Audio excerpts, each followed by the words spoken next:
First time మొదటిసారి నేను ఎప్పుడు కొంచెం మొహాట పడతాను మాట్లాడడానికి సినిమాకి సంబంధించినంత వరకు. ఇక్కడ సినిమాని ఎలా ప్రమోట్ చేసుకోవాలో నాకు తెలియదు. పని చేయడం తెలుసు తప్ప దీన్ని అంటే మనం ఇంత చేసాం అంత చేసామని చెప్పడం ఎప్పుడు నాకు కొంచెం ఎబ్బెట్టుగాను ఇబ్బందిగా ఉంటుంది. ఇక నేను చాలా యాక్సిడెంటల్ యాక్టర్ అండ్ గత్యంతరం లేక టెక్నీషియన్ అయిన వాడిని. నాకు నచ్చే సన్నివేశాలు నచ్చే సినిమాలు చేసుకోవడానికి ఆ పరిస్థితుల్లో ఇది నా మొదటి ఇంటరాక్షన్. ఇది నా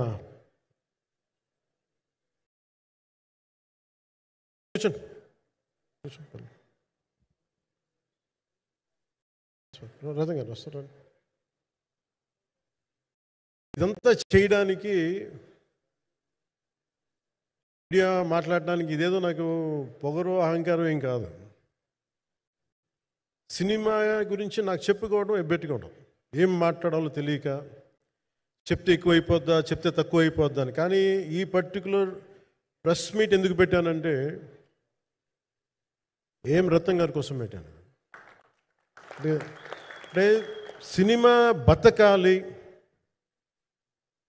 అంటే ఈవినింగ్ ఆడియో ఫంక్షన్ పెట్టుకొని మళ్ళీ ప్రెస్ మీట్ దేనికంటే మళ్ళీ నాకు మీతో ఇంటరాక్ట్ అయ్యే అవసరం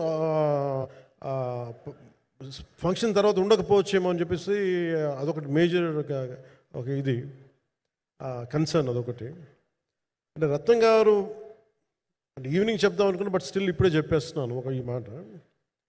త్రివిక్రమ్ గారు రాసిన ఒక డైలాగు అజ్ఞాతవాసిలో, ఒక చిన్నపాటి సౌకర్యం కోసం ఇక్కడ మీరు కూర్చున్న ఒక చిన్నపాటి కుర్చీ కోసం ఒక యుద్ధమే చేయాల్సి వస్తుంది. అలాంటిది ఒక సినిమాని చేయడం అంటే ఎన్నిసార్లు మినీ యుద్ధాలు చేయాలి, ఆర్థికంగా కావచ్చు క్రియేటివ్గా కావచ్చు, వీటన్నిటికీ సంబంధించి. అలాంటిది నేను ఎప్పుడు కూడా సినిమాల్లోకి రాకముందు ఏం రత్నం గారు లాంటి వ్యక్తి నా ప్రొడ్యూసర్ అయితే బాగుండు అనుకున్నాను.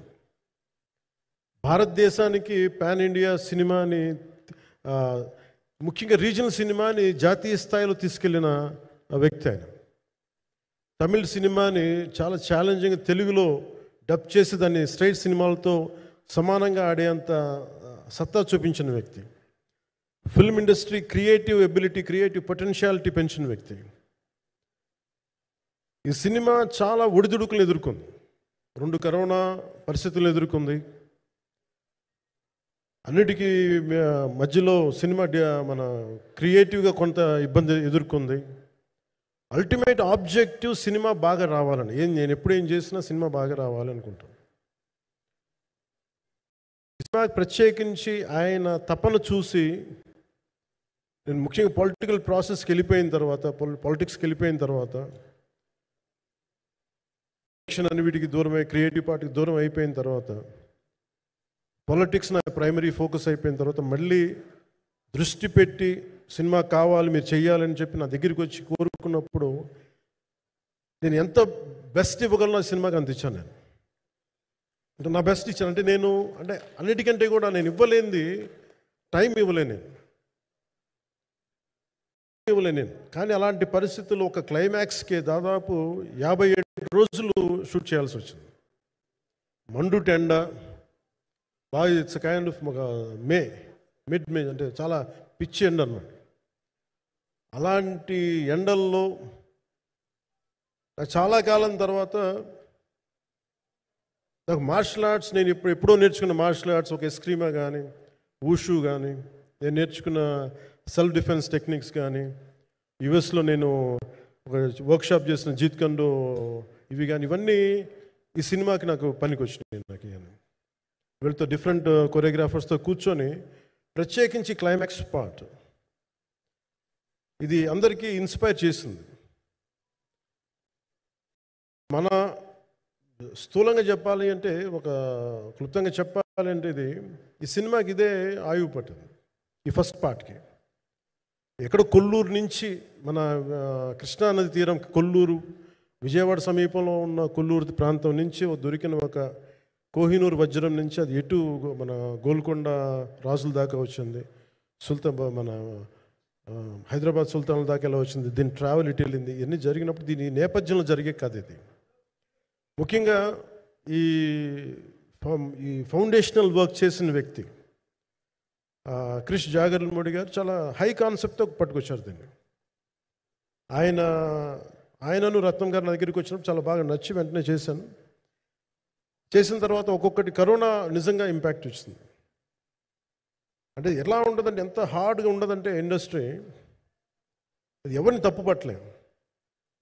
ఒకప్పుడు ఆయన వెంట చుట్టిన నిర్మాతలు, ఆయన వెంట తిరిగిన డిస్ట్రిబ్యూటర్స్, హీరోస్ అందరికి, అలాంటి వాళ్ళకి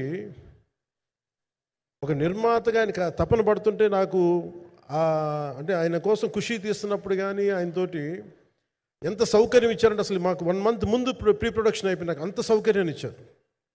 నేను కంపోజ్ చేసిన యాక్షన్ సీక్వెన్సెస్ కానీ ఫైట్స్ కానీ ఖుషీకి నాకు ఆల్రెడీ ఒక 1 month 1.5 month థియేటర్ నాకు ఇచ్చేసి, మన సురేష్ మొత్తం ఇచ్చి నాకు లగ్జరీ ఇచ్చిన వ్యక్తి ఆయన నలిగిపోతుంటే నాకు నిజంగా చాలా బాధేస్తుంది. ఒకసారి it is not about money, it's not about success, it's about standing by hmm you trust, who stood for the people, who stood for the industry. నాకు ఎందుకు ఇది మీతో పంచుకోవాలనిపించింది. సినిమా ఎంత విజయం ఇది నాకు నిజంగా తెలియదు. ఎందుకంటే నేను ఇట్లా అనుకోవచ్చు ఇంకోలా, కానీ ఒక్కటి మటుకు చాలా సిన్సియర్గా చెప్పగలను. Krish came out with very good concept, చాలా హై కాన్సెప్ట్ పట్టుకొచ్చారు. కొంత వ్యక్తిగత కారణాలు, కొన్ని ప్రొఫెషనల్ కారణాలు, ఆయన ప్రాజెక్ట్ చాలా హై కాన్సెప్ట్ పట్టుకొచ్చారు. కొంత వ్యక్తిగత కారణాలు, కొన్ని ప్రొఫెషనల్ కారణాలు బయటికి వెళ్ళినా కానీ దీన్ని ఫౌండేషనల్ వర్క్ చేసిన క్రిష్ గారికి మనస్ఫూర్తిగా నా హృదయపూర్వక ధన్యవాదాలు తెలియజేస్తాను మా అందరి తరఫున. అలాగే తర్వాత స్టెప్ ఇన్ అయింది మన జ్యోతికృష్ణ గారు. ఖుషి సినిమా చేస్తున్నప్పుడు అప్పుడే లండన్ ఈ ఫిల్మ్ మేకింగ్ కోర్స్ చేసి మన డైరెక్షన్లో ఇన్స్టిట్యూట్ అంతేనా డైరెక్షన్ ఫిల్మ్ మేకింగ్ కోర్స్ చేసి అప్పుడే గ్రాడ్యుయేట్ అయ్యి వచ్చి అప్పటి నుంచి ఉన్నప్పుడు బట్ యాక్చువల్ తనతో మాట్లాడుతుంటే మోస్ట్ సెన్సిబుల్ డైరెక్టర్ అనిపించారు. సినిమా అవ్వదా అనుకున్నప్పుడల్లా దీనికి ప్రాణవాయువునిచ్చిన వ్యక్తి కీరవాణి గారు. ప్రతిసారి వర్క్ చేసి నేను, ఎందుకంటే సినిమా చివరి దాకా నేను నమ్మను ఎప్పుడు. నేను ఒక సినిమాని నేనేం నమ్ముతాను, చిన్నప్పటి నుంచి వెరీ ఫార్మేటివ్ ఇయర్స్లో నుంచి కూడా ఒక మంచి సినిమా గురించి నువ్వు మాట్లాడక్కల రిలీజ్ అయితే